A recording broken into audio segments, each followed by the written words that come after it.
ধর্ম, বর্ণ, মতের পার্থক্য থাকলেও বাংলাদেশের সব মানুষ একই পরিবারের সদস্য বলে মন্তব্য করেছেন অন্তর্বর্তীকালীন সরকারের প্রধান উপদেষ্টা অধ্যাপক ডক্টর মোহাম্মদ ইউনূস। বাংলাদেশের সংখ্যালঘুদের উপর অত্যাচারের যে ভুল তথ্য প্রচার হচ্ছে সে বিষয়ে সবাইকে সজাগ ও সতর্ক থাকার আহ্বান জানিয়ে তিনি বলেন, তথ্যের মধ্যে বিশাল ফারাক আছে, এটা ঠিক নয়, এটার অবসান হতে হবে। পরে বৈঠক শেষে বিভিন্ন ধর্মীয় নেতারা সাম্প্রদায়িক সম্প্রীতি অটুট রেখে দেশকে এগিয়ে নেওয়ার কথা জানান। বিস্তারিত দেখুন আমার করা একটি প্রতিবেদনে। দেশের বর্তমান প্রেক্ষাপটে বৃহস্পতিবার বিকেলে রাজধানী ফরেন সার্ভিস একাডেমিতে হিন্দু, বৌদ্ধ, খ্রিস্টান ও মুসলিম সহ বিভিন্ন ধর্মের নেতাদের সঙ্গে বৈঠকে বসেন প্রধান উপদেষ্টা। বৈঠকে প্রধান উপদেষ্টা বলেন, আমাদের নানা মত, নানা ধর্ম থাকবে, নানা রীতিনীতি থাকবে, কিন্তু আমরা সবাই একই পরিবারের সদস্য। আমাদের শত পার্থক্য সত্ত্বেও আমরা কারোর শত্রু নই, পরস্পরের শত্রু নই। আমরা এক জায়গাতে এক কাতারে ওইখানে চলে আসি যখন আমাদের জাতীয়তার প্রশ্ন আছে, আমাদের পরিচয়ের প্রশ্ন আছে। আমরা বাংলাদেশি, আমরা এক পরিবারের সদস্য। বৈঠক পরবর্তী আলোচনার বিষয়বস্তু তুলে ধরেন উপদেষ্টা মাহফুজ আলম। বাংলাদেশের সকল ধরনের, সকল মতের, সকল পথের এবং ধর্মের জনগোষ্ঠীকে নিয়ে যাতে আমরা একটা শক্তিশালী রাজনৈতিক জনগোষ্ঠী হিসেবে দাঁড়িয়ে বাংলাদেশকে বিশ্বমঞ্চে দাঁড় করাইতে পারি এবং এই জুলাই গণঅভ্যুত্থানের স্পিরিটকে বাস্তবায়ন করে যেতে পারি। এই জন্য আমরা ওনাদের সমর্থন চেয়েছি, ওনারা অকুণ্ঠ চিত্তে আমাদেরকে সমর্থন দিয়েছেন এবং আমরা আশা করি বাংলাদেশ যে গতিতে এগোচ্ছে এবং যেভাবে ন্যাশনাল কনসেনসাস বিল্ড হচ্ছে, এইটা ভবিষ্যতে বাংলাদেশকে অনেক দূর এগিয়ে নিয়ে যাবে। বৈঠক শেষে বিভিন্ন ধর্মীয় নেতারা কথা বলেন সাংবাদিকদের সাথে। তারা বলেন, বাংলাদেশে তারা ভালো আছেন এবং কোনো ধর্মীয় সংঘাত নেই। আমরা আমাদের জায়গা থেকে বলেছি যে এদেশের ওলামায়ে কেরাম, এদেশের ধর্মীয় নেতৃত্ব, তারা তাদের জায়গা থেকে অত্যন্ত দায়িত্বশীল। সারা পৃথিবীর মিডিয়া যেন জানতে পারে যে বাংলাদেশের মানুষ তারা সম্প্রীতির মানুষ, তারা মিলেমিশে থাকে, তারা একসাথে পথ চলে। আমি চাই প্রত্যেক স্কুল, কলেজ, ইউনিভার্সিটির ছেলে মেয়েরা নতুনভাবে জাগ্রত হবে সোনার বাংলাকে সুন্দরভাবে গড়তে। আমরা ভালো আছি, বাংলাদেশে ভালো আছেন তো? আমরা বাংলাদেশে ভালো আছি, আমাদের কোনো সমস্যা নাই। বৈঠকে সংখ্যালঘু সমস্যার বিষয়ে অবাধ সত্য তথ্য কিভাবে সংগ্রহ করা যায় সে বিষয়ে ধর্মীয় নেতাদের পরামর্শ চান প্রধান উপদেষ্টা এবং হিন্দু, বৌদ্ধ, খ্রিস্টান ও ইসলাম সহ সব ধর্ম ও সম্প্রদায়ের মানুষ মিলে ঢাকায় একটি বিশ্ব শান্তি ও সম্প্রীতি সমাবেশ করার প্রস্তাব দিয়েছেন ধর্মীয় নেতারা। শান্তি সম্মেলন করে আন্তর্জাতিকভাবে, আন্তর্জাতিক এখানে যে সংস্থাগুলো আছে এবং বিভিন্ন মিশন যেগুলো আছে, তারা সহ প্রতিবেশী দেশ সহ বিশ্বের মধ্যে জানুক যে বাংলাদেশ একটি সম্প্রতির দেশ। আমাদের মধ্যে ঢুকে একটা বিশৃঙ্খলা তৈরি করে বিদেশে সেটাকে যদি একটা খারাপ কিছু তৈরি করে তাদের স্বার্থ হাসিল করে, এটা আমরা চাই না। এটা হলো বাংলাদেশ, আমরা বাংলাদেশের সকল জাতিরাই সমানভাবে বাঁচতে চাই এবং বেঁচে আছি। বৈঠকে সংখ্যালঘু সমস্যার বিষয়ে অবাধ সত্য তথ্য কিভাবে সংগ্রহ করা যায় সে বিষয়ে ধর্মীয় নেতাদের পরামর্শ চান প্রধান উপদেষ্টা এবং হিন্দু, বৌদ্ধ, খ্রিস্টান ও ইসলাম সহ সব ধর্ম ও সম্প্রদায়ের মানুষ মিলে ঢাকায় একটি বিশ্ব শান্তি ও সমৃদ্ধি সমাবেশ করার প্রস্তাব দিয়েছেন বিভিন্ন ধর্মের নেতারা। এস এম তানবীর, মাই টিভি, ঢাকা। প্রধান উপদেষ্টা অধ্যাপক ডক্টর মোহাম্মদ ইউনূসের সঙ্গে সাক্ষাৎ করেছে ভয়েস ফর গ্লোবাল বাংলাদেশ ইজের একটি প্রতিনিধি দল। সন্ধ্যায় রাষ্ট্রীয় অতিথি ভবন যমুনায় ৩০ জনের এক প্রতিনিধি দল বৈঠকে অংশ নেয়।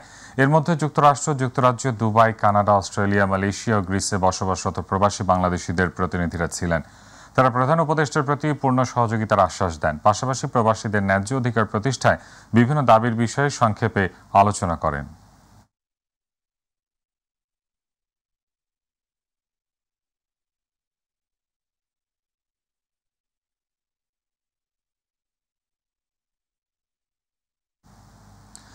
গণমাধ্যম ও সামাজিক যোগাযোগ মাধ্যমে শেখ হাসিনার বিদ্বেষমূলক বক্তব্য প্রচারে নিষেধাজ্ঞা দিয়েছেন আন্তর্জাতিক অপরাধ ট্রাইব্যুনাল। একই সাথে আগের বক্তব্য সরিয়ে ফেলতে বিটিআরসি, তথ্য মন্ত্রণালয় এবং আইসিটি মন্ত্রণালয়কে নির্দেশ দেওয়া হয়েছে।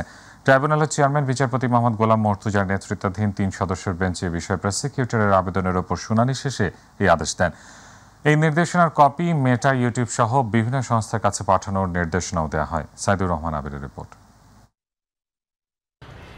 ৫ আগস্ট আওয়ামী লীগ সরকারের ক্ষমতা ছাড়ার পর বিভিন্ন সময়ে সাবেক প্রধানমন্ত্রী ও আওয়ামী লীগ সভাপতি শেখ হাসিনার ফোনালাপ ফাঁস হয় সামাজিক যোগাযোগ মাধ্যমগুলোতে।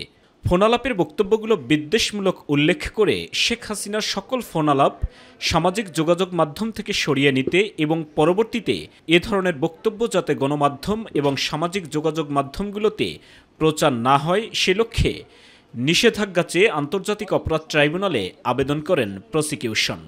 এই মামলার একজন আসামি শেখ হাসিনার কিছু বক্তব্য এবং ফোনালাপ ফাঁস হয়েছে। আবেদনটি আন্তর্জাতিক অপরাধ ট্রাইব্যুনাল মঞ্জুর করেছেন বলে জানান প্রসিকিউটর। হেট স্পিচ এমন একটি অপরাধ যেটি শুধু বাংলাদেশে নয়, সারা পৃথিবীর সকল আইনে সকল জায়গাতে হেট স্পিচ একটি ক্রিমিনাল অফেন্স, যেটি করা হচ্ছে সেটি বন্ধের জন্য এবং সেটি ভবিষ্যতে পাবলিকেশনস বন্ধের জন্য এবং ইতিপূর্বে যে হেট স্পিচগুলো আমাদের সোশ্যাল বা ইলেকট্রনিক মিডিয়াতে আছে সেগুলো রিমুভ করার জন্য আমরা আবেদন করেছিলাম। মাননীয় ট্রাইব্যুনাল আবেদনটি শুনেছেন, আমাদের ট্রাইব্যুনালের আইন শুনেছেন, আন্তর্জাতিক আইন শুনেছেন এবং আমাদের দেশে প্রচলিত বর্তমান আইনগুলোও শুনেছেন। সব কিছু শুনে আমাদের আবেদনটি ট্রাইব্যুনাল মঞ্জুর করেছেন।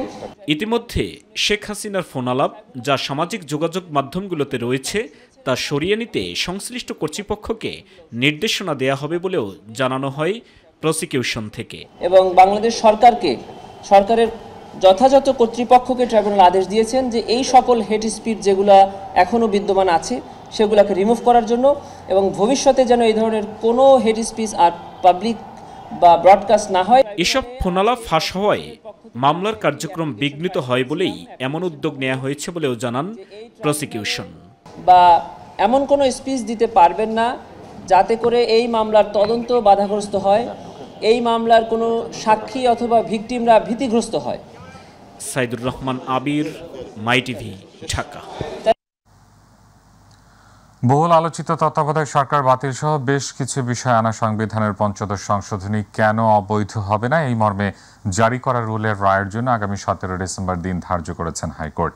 বৃহস্পতিবার বিচারপতি ফারা মাহবুব ও বিচারপতি দেবাশিস রায়চৌধুরী হাইকোর্ট বেঞ্চ রায়ের জন্য এদিন ধার্য করেন। এর আগে তত্ত্বাবধায়ক সরকার বাতিল করে সংবিধানের ৫৫ সংশোধনী বৈধতা প্রশ্নে জারি করা রুলে বিএনপির পক্ষে দলটির মহাসচিব মির্জা ফখরুল ইসলাম আলমগীর ও বাংলাদেশ জামায়াতে ইসলামের সেক্রেটারি জেনারেল মিয়া গোলাম পরওয়ার পক্ষভুক্ত হন। ৫৫ সংশোধনীকে চ্যালেঞ্জ করে যে রিট পিটিশন করা হয়েছে তা দীর্ঘদিন ধরে শুনানি হয়েছে। এখানে পিটিশনারদেরকে শুনানি হয়েছে, ইন্টারভেনার জেলা ছিলেন সবাইকে শুনানি করা হয়েছে এবং একই সাথে রাষ্ট্রকেও শুনানি করার সুযোগ দেওয়া হয়েছে। সব শেষ করে আজকে কবে রায়ের জন্য এই মামলা আসবে তা নির্ধারণের তারিখ ছিল। আজকে মাননীয় আদালত সব কিছু বিবেচনা করে ১৭ই ডিসেম্বর ২০২৪-এ এই মামলার সংক্ষিপ্ত রায় ঘোষণা করবেন মর্মে আজকে আদেশ দিয়েছেন। আগামী ৯ ডিসেম্বর প্রধান উপদেষ্টা ডক্টর মোহাম্মদ ইউনূসের সঙ্গে সাক্ষাৎ করবেন ইউরোপীয় ইউনিয়নের ২৭ দেশের রাষ্ট্রদূত। বিকেলে পররাষ্ট্র মন্ত্রণালয়ের সাপ্তাহিক ব্রিফিংয়ে পররাষ্ট্র মন্ত্রণালয়ের মুখপাত্র মোহাম্মদ রফিকুল আলম এ তথ্য জানান। তিনি বলেন, ঢাকায় প্রধান উপদেষ্টার সঙ্গে ইউরোপীয় ইউনিয়নের ২০ জন অনাবাসী রাষ্ট্রদূত সহ ২৭ দেশের রাষ্ট্রদূত এবং ইউরোপীয় ইউনিয়নের রাষ্ট্রদূত সহ মোট ২৮ জন সমবেতভাবে বৈঠক করবেন বলে আশা প্রকাশ করা যাচ্ছে। ইউরোপীয় ইউনিয়নের সব সদস্য রাষ্ট্রের রাষ্ট্রদূত একত্রিত হয়ে সরকার প্রধানের সঙ্গে আলোচনার উদ্যোগ এবারই প্রথম। এই বৈঠক বাংলাদেশ ও ইইউ এর সম্পর্ক আরও সুসংহত করবে বলেও আশা করা যাচ্ছে। জাতিসংঘ সাধারণ পরিষদের ৭৯তম অধিবেশনকালীন সময়ে রোহিঙ্গা বিষয়ক উচ্চ পর্যায়ের একটা সাইড ইভেন্টে মাননীয় প্রধান উপদেষ্টা professor Mohammad Yunus all stakeholders conference আয়োজনের প্রস্তাব দেন। এটি ইতিমধ্যেই ব্যাপক আন্তর্জাতিক সমর্থন লাভ করেছে। গত ৭ই নভেম্বর জাতিসংঘের মহাসচিব অ্যান্তোনিও গুতেরেসকে মাননীয় প্রধান উপদেষ্টা এ বিষয়ে উদ্যোগ গ্রহণের জন্য পত্রযোগে অনুরোধ জানিয়েছেন। বিশ্বের সবচেয়ে বেশি ভুয়া তথ্য ছড়ানোয় শীর্ষস্থানে রয়েছে ভারত। বিভিন্ন অপপ্রচার ও ভুয়া তথ্যে সয়লাভ হয়ে গেছে ভারতের সামাজিক যোগাযোগ মাধ্যম সহ সংবাদ মাধ্যমগুলো। বিশ্ব অর্থনৈতিক ফোরাম WFA এর গ্লোবাল রিস্ক ২০২৪ শীর্ষক প্রতিবেদন তাই বলছে। জুবাইর রহমানের রিপোর্ট।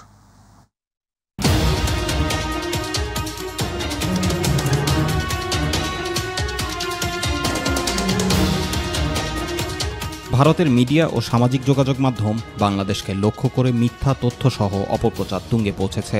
বিশেষ করে বাংলাদেশের অভ্যন্তরীণ বিষয়গুলোর বিকৃত তথ্য ছড়িয়ে ভারত বিশ্বব্যাপী তাদের রাজনৈতিক ও কূটনৈতিক উদ্দেশ্য সাধনের চেষ্টা করছে। বিশ্ব অর্থনৈতিক ফোরাম WEF এর গ্লোবাল রিস্ক ২০২৪ শীর্ষক প্রতিবেদন বলছে অন্য কথা। বিশ্বে মিথ্যা ও ভুয়া তথ্য ছড়ানোয় ভারত শীর্ষে। 60%-এরও বেশি অনলাইনে ভুয়া খবরের মুখোমুখি হয়েছেন দেশটি, যা এ হারের বৈশ্বিক গড় 57%। এদিকে আল জাজিরার এক প্রতিবেদনে উঠে এসেছে ভারত মিথ্যা তথ্য বা ডিসইনফরমেশন ছড়ানোর ব্যাপারে রীতিমতো ইন্ডাস্ট্রি গড়ে তুলেছে। গত 15 বছর ধরে শয়ে শয়ে কোটি টাকা অগণিত মিথ্যা মিডিয়া তৈরি করে বিভিন্ন রাষ্ট্রের বিরুদ্ধে এই ইন্ডাস্ট্রি প্রোপাগান্ডা চালায়। ধারণা করা যায় সেই ইন্ডাস্ট্রি এখন বাংলাদেশের পেছনে লেগেছে।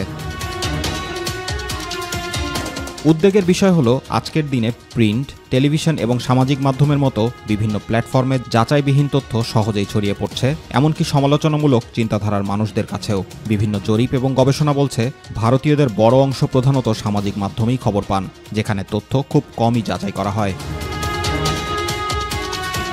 উল্লেখ্য, মিথ্যা তথ্য বা ডিসইনফরমেশন হলো এমন তথ্য যেখানে এ তথ্যের প্রচারকারী ইচ্ছাকৃতভাবে শ্রোতাদের বিভ্রান্ত করার চেষ্টা করেন। অন্যদিকে ভুল তথ্য বা মিসইনফরমেশন হলো এমন তথ্য যা সরল বিশ্বাসের ভিত্তিতে প্রচারিত হয়, কিন্তু এটিও সমানভাবে ক্ষতিকর হতে পারে, যেমন কখনো কখনো ষড়যন্ত্র তত্ত্বের ক্ষেত্রে এমনটি ঘটে।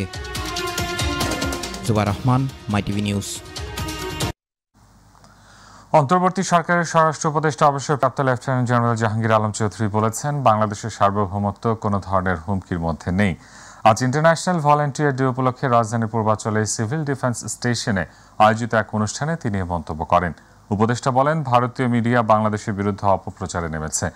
বাংলাদেশি সংবাদ মাধ্যমই পারে তার জবাব দিতে। এ সময় ভারতেই শান্তিরক্ষী প্রয়োজন বলে মন্তব্য করেন স্বরাষ্ট্র উপদেষ্টা। ভারতীয় মিডিয়া এরা বাংলাদেশ সম্বন্ধে অপপ্রচার চালাচ্ছে, এটার জবাব কিন্তু আপনারাই দিতে পারেন সত্যি ঘটনা প্রকাশ করে।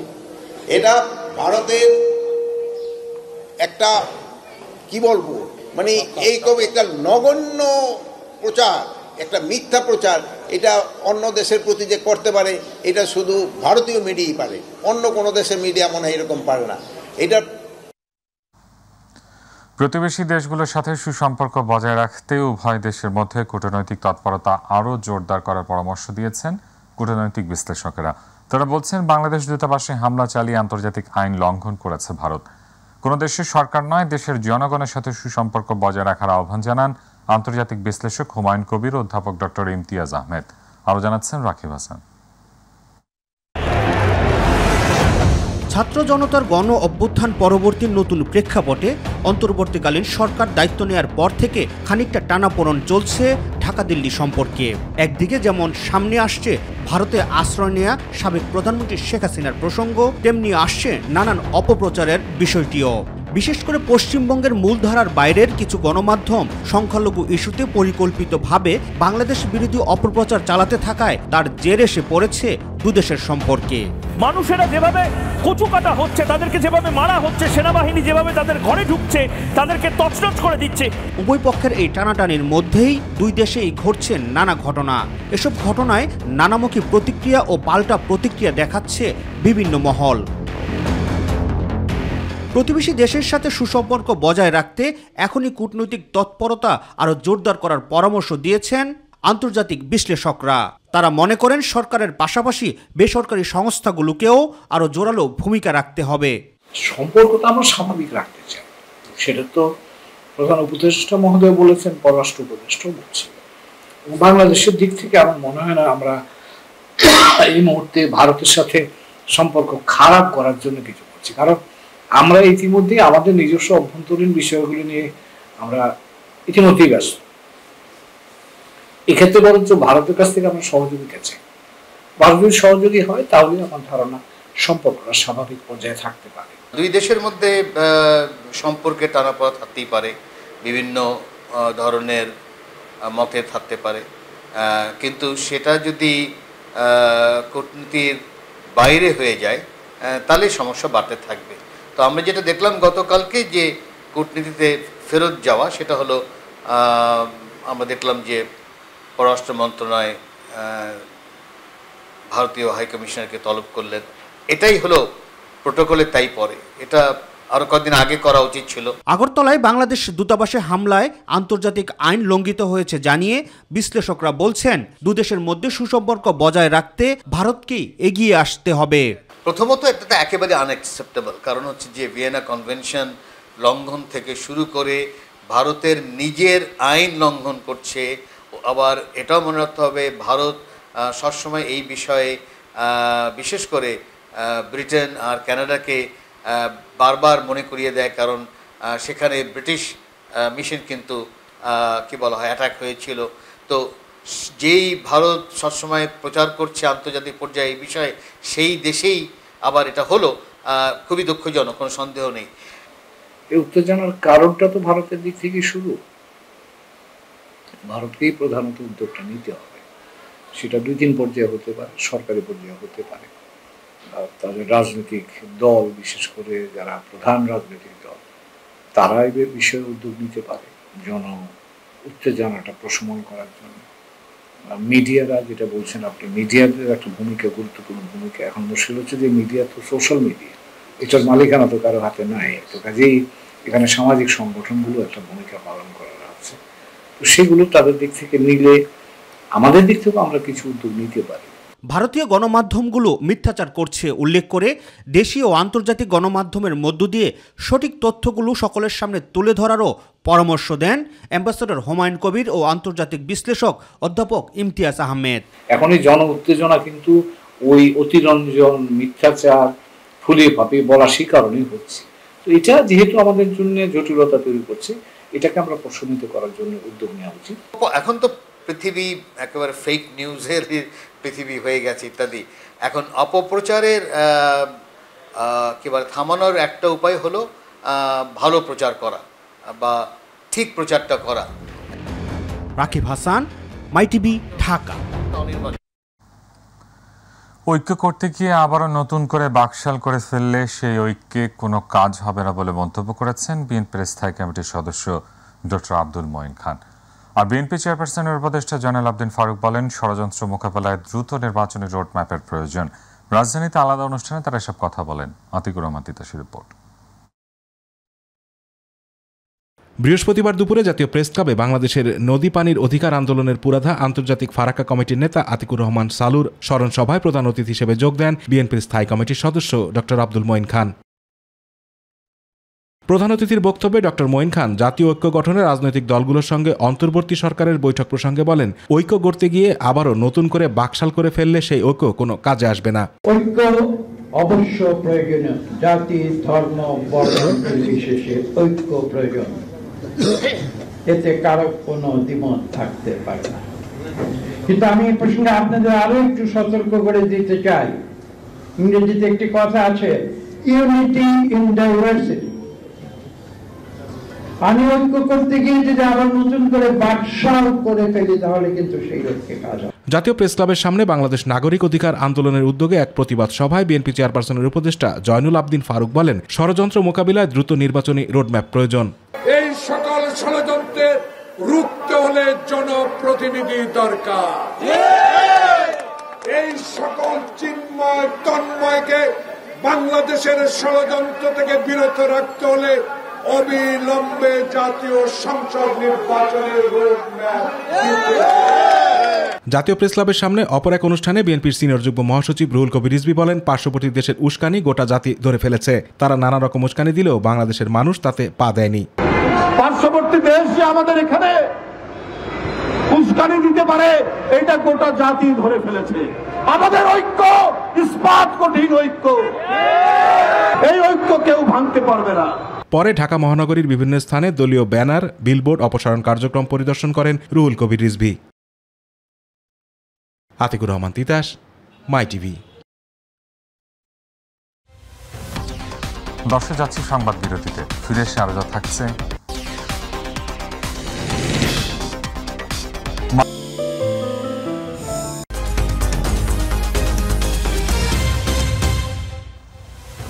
আবার স্বাগত, আপনারা দেখছেন মাই টিভি সংবাদ।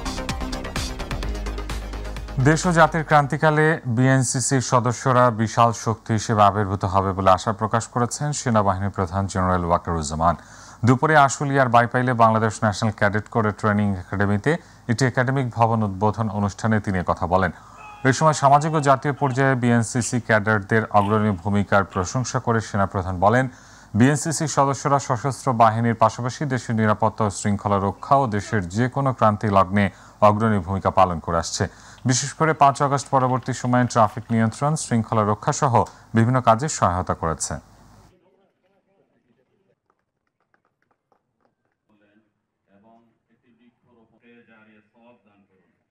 তোমাদের ছেলে মেয়ে সবাই কাঁধে কাঁধ মিলিয়ে কাজ করে যাচ্ছ। আমি তোমাদের এই বিশাল অবদানকে আমি স্মরণ করি। যখন আমাদের 5 আগস্টের পরে যে পরিস্থিতির সৃষ্টি হয়েছে, সেখানে তোমরা আমাদেরকে সহায়তার জন্য মাঠে নেমেছিলে। ট্রাফিক কন্ট্রোল থেকে শুরু করে অনেক কাজে তোমরা জড়িত হয়েছিলে। এই জন্য আজকে দেশ একটা নিরাপদ জায়গায় এসেছে। তোমাদের যে অবদান, এই অবদান দেশ জাতি শ্রদ্ধা ভরে স্মরণ রাখবে। বাংলাদেশে নিযুক্ত বিভিন্ন দেশের সামরিক উপদেষ্টাগণ ঢাকা অবস্থিত বাংলাদেশের একমাত্র নোবেলজয়ী প্রতিষ্ঠান গ্রামীণ ব্যাংক ইউনুস সেন্টার ও গ্রামীণ ক্যালেডোনিয়াম কলেজ অব নার্সিং পরিদর্শন করেছেন। সফরকালে সামরিক উপদেষ্টাগণ গ্রামীণ ব্যাংকের হেড অফিসে অবস্থিত নোবেল গ্যালারি পরিদর্শন করেন, যেখানে গ্রামীণ ব্যাংকের ঊর্ধ্বতন কর্মকর্তাগণ বাংলাদেশের অন্তর্বর্তী সরকারের প্রধান উপদেষ্টা নোবেল বিজয়ী অধ্যাপক ডক্টর মোহাম্মদ ইউনুসের বর্ণাঢ্য কর্মজীবন ও বাংলাদেশের নোবেল বিজয়ের গল্পকাথা তুলে ধরা হয়েছে। ইউনুস সেন্টার সফর শেষে সামরিক উপদেষ্টাগণ ঢাকার উত্তরায় অবস্থিত গ্রামীণ ক্যালেডোনিয়ান কলেজ অব নার্সিং পরিদর্শন করেন। পরিদর্শনকালে তারা কলেজে অধ্যয়নরত শিক্ষার্থীবৃন্দ কর্তৃক আয়োজিত মনোজ্ঞ সাংস্কৃতিক অনুষ্ঠান উপভোগ করেন। এর আগে বুধবার অনুষ্ঠিত ন্যাশনাল ডিফেন্স কলেজের গ্রাজুয়েশন পর্ব শেষে প্রধান উপদেষ্টা বাংলাদেশে কর্মরত প্রতিরক্ষা উপদেষ্টাগণের সাথে সৌজন্য সাক্ষাৎ ও মতবিনিময় করেন। তারই ধারাবাহিকতায় বাংলাদেশের একমাত্র নোবেলজয়ী প্রতিষ্ঠান সহ অন্যান্য প্রতিষ্ঠান পরিদর্শনের মাধ্যমে সামরিক উপদেষ্টাগণ এক ব্যতিক্রম অভিজ্ঞতা অর্জন করেন। প্রতিরক্ষা উপদেষ্টাগণ গ্রামীণ ব্যাংক ও এর অঙ্গ সংগঠনের কর্মকাণ্ডে সন্তোষ প্রকাশ করেন ও প্রফেসর ডক্টর মোহাম্মদ ইউনুসের নেতৃত্বে বাংলাদেশের উজ্জ্বল ভবিষ্যৎ কামনা করেন। চট্টগ্রামে আইনজীবী সাইফুল ইসলাম আলিফ হত্যা মামলার প্রধান অভিযুক্ত চন্দন দাসকে আনা হয়েছে নগরীর কোতোয়ালি থানায়। এ সময় থানা এলাকায় বাড়ানো হয় নিরাপত্তা। এর আগে কিশোরগঞ্জের ভৈরব থেকে চন্দনকে গ্রেফতার করেছে পুলিশ। কালো মাইক্রোবাস থেকে নামানোর পর হেলমেট পরা অবস্থায় দেখা যায় চন্দনকে। পুলিশ জানায় শুক্রবার চন্দনকে তোলা হবে আদালতে। এই হত্যাকাণ্ডে সরাসরি জড়িত আরেক আসামিকেও গ্রেফতার করা হয়েছে বৃহস্পতিবার, তবে তার পরিচয় জানানো হয়নি। তাকেও শুক্রবার আদালতে তোলার কথা জানালেন এই কর্মকর্তা।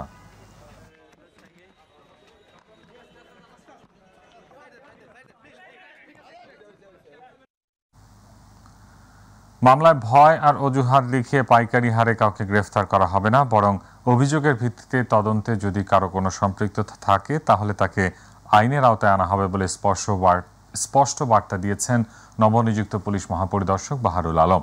এছাড়াও বাংলাদেশ পুলিশের সংস্কারে জনগণের সহযোগিতাও চান এই পুলিশ প্রধান। এছাড়াও যে সকল পুলিশ সদস্য জুলাই গণঅভ্যুত্থানে অতিরিক্ত বল প্রয়োগ করেছে তাদের আইনের আওতায় আনা প্রতিশ্রুতি দেন তিনি। যুক্তিতে বিনা তদন্তে পাইকারি হারে কাউকে গ্রেফতার করব না, নাম থাকলেই গ্রেফতার করে ফেলতে হবে, এটা কিন্তু আইনেও নাই। এটা আপনার যুক্তিসঙ্গত কারণ থাকতে হবে যে আপনি এই ঘটনায় জড়িত অপরাধী, আদারওয়াইজ একজন পুলিশ অফিসারের আইন অনুযায়ী কখনোই এটা গ্রেফতার করার কথা নয়। রাজধানী বসুন্ধরা কনভেনশন সেন্টারে আজ থেকে শুরু হলো 3 দিনব্যাপী advanced technology solution ATS expo 2024, যা চলবে আগামী শনিবার পর্যন্ত। দ্বিতীয়বারের মতো একক এই বৃহৎ শিল্পমেলা আয়োজন করেছে দেশের শীর্ষ ইলেকট্রনিক্স প্রতিষ্ঠান ওয়ালটন, যেখানে একই ছাদের নিচে গ্রাহকদের জন্য ওয়ালটনের সর্বাধুনিক ম্যানুফ্যাকচারিং প্ল্যান্টস এ উৎপাদিত আন্তর্জাতিক মানের 50,000-এরও বেশি ইন্ডাস্ট্রিয়াল ম্যাটেরিয়ালস, কম্পোনেন্টস, সার্ভিসেস ও টেস্টিং সলিউশন প্রদর্শন করা হয়েছে। অনুষ্ঠানের প্রধান অতিথি থেকে এর উদ্বোধন করেন জাতীয় রাজস্ব বোর্ডের চেয়ারম্যান মোহাম্মদ আব্দুর রহমান খান। আর উপস্থিত ছিলেন বাংলাদেশ পরমাণু শক্তি কমিশনের চেয়ারম্যান মাহমুদুল হাসান, উরি ব্যাংকের country head Jinhur, Commercial Bank of Ceylon PLCর chief executive officer Najith Mewanage, foreign diplomat Samer Abderrazak, Tom Sofiane, Walton Hi-Tech Industries PLCর vice chairman SM Ashraful Alam এবং ব্যবস্থাপনা পরিচালক SM মাহবুবুল আলম সহ আরও অনেকে।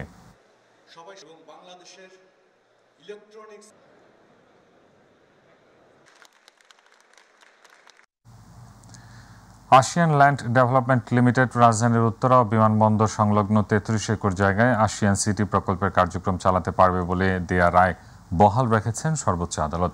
ওই রায় পুনর্বিবেচনা চেয়ে করা পৃথক আবেদন খারিজ করে দিয়েছেন আপিল বিভাগ। প্রধান বিচারপতি সৈয়দ রেফাত আহমেদের নেতৃত্বাধীন 6 সদস্যের আপিল বিভাগ আজ বৃহস্পতিবার এ আদেশ দেন। এর আগে ওই প্রকল্প নিয়ে হাইকোর্টের রায়ের বিরুদ্ধে পৃথক আপিল নিষ্পত্তি করে গত বছরের 22 নভেম্বর রায় দেন আপিল বিভাগ। রায় বলা হয়, Ashiyan land development limited 33 acre ভূমিতে তাদের প্রকল্পের কার্যক্রম চালানোর অধিকারী। আশিয়ান সিটি পরিবেশ ভারসাম্যতা নষ্ট করছে এবং গভর্নমেন্ট যে আদেশগুলো দিয়েছে সে আদেশগুলো অবৈধভাবে দিয়েছে। পরবর্তীকালে এই নিয়ে অ্যাপিল ডিভিশনে মামলা হয় এবং মামলায় একটা আদেশ হয়, যে আদেশে বলা হয় যে আশিয়ান সিটি একটা নির্দিষ্ট পরিমাণ জমির উপর তার প্রজেক্টটা অব্যাহত রাখবে। সেটাকে চ্যালেঞ্জ করে একটা রিভিউ পিটিশন ফাইল করে বেলা এবং সাথে সাথে সরকারও ফাইল করে।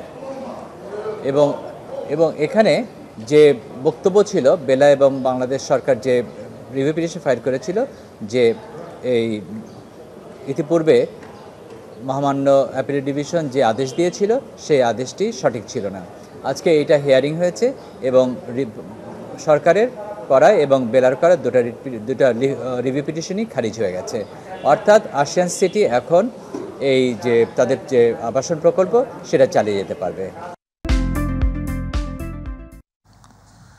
মালয়েশিয়ায় প্রবাসী বাংলাদেশিদের জন্য ই পাসপোর্ট ও ভিসা পরিষেবা প্রদানকারী আউটসোর্সিং কোম্পানি এক্সপার্ট সার্ভিসেস কুয়ালালামপুরের ESKL সঙ্গে চুক্তি বাতিল করেছে সরকার। কুয়ালালামপুরে বাংলাদেশ দূতাবাস কোম্পানিটিকে 3 মাসের নোটিশ দিয়ে চুক্তি বাতিলের ঘোষণা দিয়েছে। মালয়েশিয়ার আশরাফুল মামুন জানান, বাংলাদেশ দূতাবাসের head of chancery Pranab Kumar Bhattacharya 3 December চিঠি ইস্যু করে সিদ্ধান্তের কথা জানান। এর আগে 2023 সালের 22 সেপ্টেম্বর ESKL এর সঙ্গে মালয়েশিয়ায় প্রবাসীদের ই পাসপোর্ট ও ভিসা পরিষেবার জন্য চুক্তি স্বাক্ষরিত হয়েছিল। ESKL এর বিরুদ্ধে অভিযোগ রয়েছে, এই কোম্পানিটির পূর্বে ট্রাভেল পাস, ই পাসপোর্ট, NID বা অন্য কোনো স্পর্শকাতর সেবার কোনো অভিজ্ঞতা ছিল না।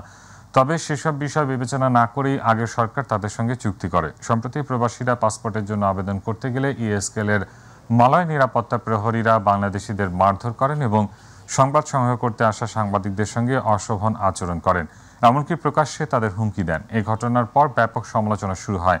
এরপরই বাংলাদেশ দূতাবাস বিষয়টি নিয়ে দুঃখ প্রকাশ করে এবং এক চিঠির মাধ্যমে ESKL-কে নোটিশ দেয়।